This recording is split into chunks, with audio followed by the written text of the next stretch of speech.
Bonjour à tous, je vous retrouve aujourd'hui pour la suite des lectures de décembre que j'ai reçues. Alors je vais commencer et puis aussi je vais en profiter pour vous parler de quelques lectures jeunesse que j'ai achetées pour mes enfants. Alors je vais commencer par le plus léger et on va aller vers le plus noir au fur et à mesure. Donc, je suis allée à un salon du livre à Brebières, donc c'est dans le Pas-de-Calais, près de la frontière du Nord en fait, samedi dernier. Et j'ai acheté La disparition des caleçons d'Annabelle Reed aux éditions Amanite. Alors, La disparition des caleçons. Hugo, c'est le petit caïd de la classe. Il est plein d'assurance, donne des ordres, se moque ouvertement de ses camarades et contrôle ce qui se passe dans l'école. Rien ne lui échappe. Surtout pas les losers qui portent encore des slips comme des bébés. On a une grosse guerre entre les slips et les caleçons déjà. Harry en a assez. Alors quand Mathéo se fait une nouvelle fois humilier, il prend sa défense et c'est la guerre. Le climat de la classe devient très vite insupportable. Et rien ne va s'arranger lorsque les caleçons du clan de Hugo disparaissent pendant la séance de natation. Le méfait est signé Capitaine H. Pour le petit caïd, tout est clair. C'est Harry le coupable et il va devoir payer. Alors j'ai commencé à le lire, c'est vraiment très sympa à lire, ça se lit facilement, c'est assez rigolo, mais en même temps ça traite d'un sujet grave, un sujet dont on entend malheureusement de plus en plus parler, c'est le harcèlement scolaire, voilà.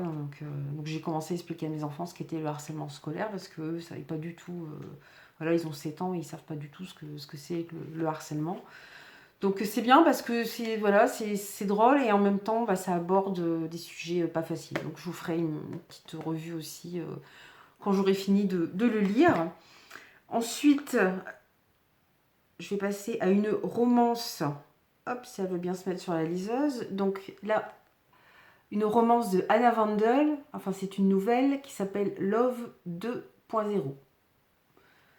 Alors là, on est toujours dans le léger, donc là j'ai passé dans des choses un petit peu plus dures. Alors j'ai gagné il y a très, très récemment sur le groupe Facebook Le Comptoir de la Culture, le livre de Karine Bourri, Corps à cœur.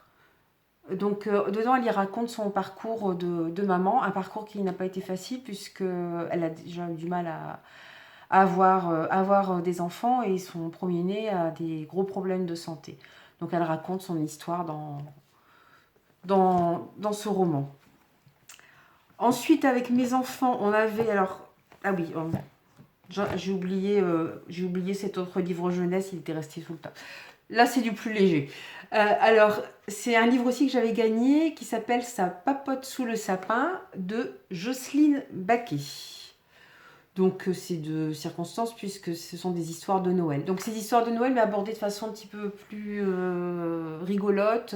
On a des poésies, on a des histoires. Et puis, quand vous retournez le livre, en fait, vous vous rendez compte, alors c'est noté, faut le mettre à l'envers.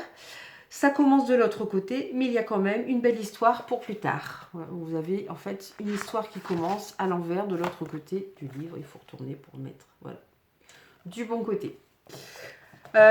Toujours, alors là c'est un livre qu'on avait, alors c'est pas tout à fait pour les enfants, donc à lire avec eux et puis peut-être sauter certains passages.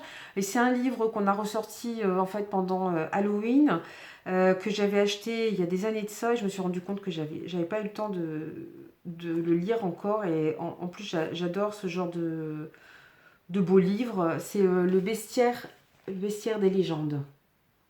Donc là c'est écrit par Claudine Glo et Séverine Pinault, je pense qu'il doit être à l'illustration. Alors les éditions c'est Au bord des continents. Alors c'est une maison d'édition qui est spécialisée justement dans ce genre de beaux livres, dans les livres de légendes, de mystères, voilà, parfois c'est des artbooks avec des illustrations magnifiques. Enfin, j'adore ce genre de livre et c'est vrai qu'en l'ouvrant, je me suis rendu compte que je ne l'avais pas encore lu. Il y a le Pré au clair aussi qui fait des livres de ce genre-là qui sont magnifiques. Et notamment aussi Édouard Brazé et Sandrine Gestin. Donc voilà, on a commencé, en fait, mes enfants voulaient le lire parce que c'était un livre de grand, parce que c'était Halloween, parce que c'était un livre de maman, et puis surtout parce qu'il y avait des belles histoires avec des légendes dedans. Donc on est juste en train de le lire petit à petit. Alors ensuite, j'ai reçu, alors là c'est un livre que j'ai gagné lors d'un concours sur la page Facebook Les délires de Lou. Donc c'est le dernier roman d'Amélie de Lima, Juillet noir. Donc là on est vraiment dans les livres très, très sombres, on arrive dans le polar. Alors lorsque les secrets enfouis remontent à la surface et que la soif de vengeance devient une obsession, tout bascule. 1961, une femme abandonne Patrick, un bébé estropié, devant les portes d'un orphelinat. Il n'aura jamais la chance d'être adopté et subira des maltraitances durant toute son enfance à cause de sa différence. 1979. Estelle, gynécologue dans une clinique du nord de la France, est violée par un inconnu dans les toilettes d'une aire de repos, un soir de juillet. Sous le choc, elle décide de ne rien dire à ses proches et de taire sa souffrance, malgré le piège qui se referme déjà autour d'elle. Deux destinées aux antipodes, autant de coupables que de victimes. Et si, au milieu du chaos, la mort devenait la seule échappatoire? Voilà, donc ça, j'étais très contente de gagner ce livre parce qu'en fait, Amélie de Lima est venue dans un salon du livre. J'avais déjà repéré certains de ses romans. Elle est venue dans un salon du livre près de chez moi, il y a 2-3 ans maintenant, je pense. Et j'ai pas capté qu'elle était là, et donc je suis passée à côté sans lui acheter un livre, et je m'en suis voulu. Donc j'étais très heureuse de gagner ce livre.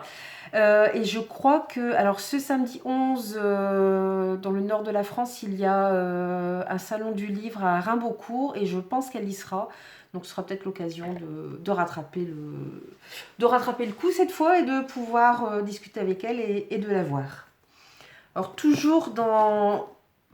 on est toujours dans le sombre, mais là on arrive en plus dans un roman noir mais réaliste. Alors, remarquez, généralement les romans noirs s'inspirent de la réalité justement pour nous montrer des faits existants. Alors, il s'agit de La colline de Ella Bellé. Alors c'est le tome 1 des enquêtes de Luka Drakovic, qui est capitaine de police. Alors je veux dire, il n'y a pas de coïncidence dans la vie. J'avais entendu parler de cette fameuse colline à Paris. En fait, c'est un endroit où vous avez tous les marginaux, tous les rejetés de la société qui vivent là. Alors, ils vivent sous des tentes, et c'est le paradis du crack. C'est-à-dire qu'ils sont tous, enfin, quasiment drogués. Donc, je vous laisse imaginer les dérives que ça peut donner. Voilà, au niveau de la prostitution, au niveau de l'argent qui circule, voilà, les gens qui se détruisent à coups de crack. Enfin, c'est voilà. Et dans le même temps, Ella Bellé écrivait justement peu de temps après. En plus, elle m'avait fait lire, avant de le sortir, elle m'avait fait lire les épreuves de la colline. C'est fou parce que j'en ai entendu parler il n'y a pas longtemps, et voilà, et t'écris un livre dessus, quoi. Donc, il faut savoir que c'est malheureusement la triste réalité. Alors, la colline du crack, un monde à part, aux portes de Paris. Dans cet enfer où errent les anges déchus, un prédateur rôde. Lorsque des prostituées sont retrouvées sauvagement assassinées, l'enquête est confiée au capitaine Luka Drakovic du DRPJ de Paris. Avec son groupe, parviendront-ils à mettre un terme à cette folie meurtrière? À mi-chemin entre le roman noir et le thriller, et inspiré de faits réels, La colline est une descente vertigineuse dans une réalité brutale. Parfois, les véritables coupables ne sont pas toujours ceux que l'on croit. Donc celui-là, franchement, moi je vais le relire, parce que là, il a été corrigé. Mais franchement, il est vraiment très très bien écrit. Il nous montre une dure réalité. C'est du très noir, hein. Encore une fois, c'est du roman très noir. Mais franchement, c'est à découvrir. Voilà. Donc c'est tout pour cette seconde partie des livres de décembre. Il y en aura encore parce que j'en ai encore d'autres à vous présenter. En attendant, je vous dis à très bientôt. Je vous souhaite surtout de bonnes lectures, et puis portez-vous bien. À bientôt.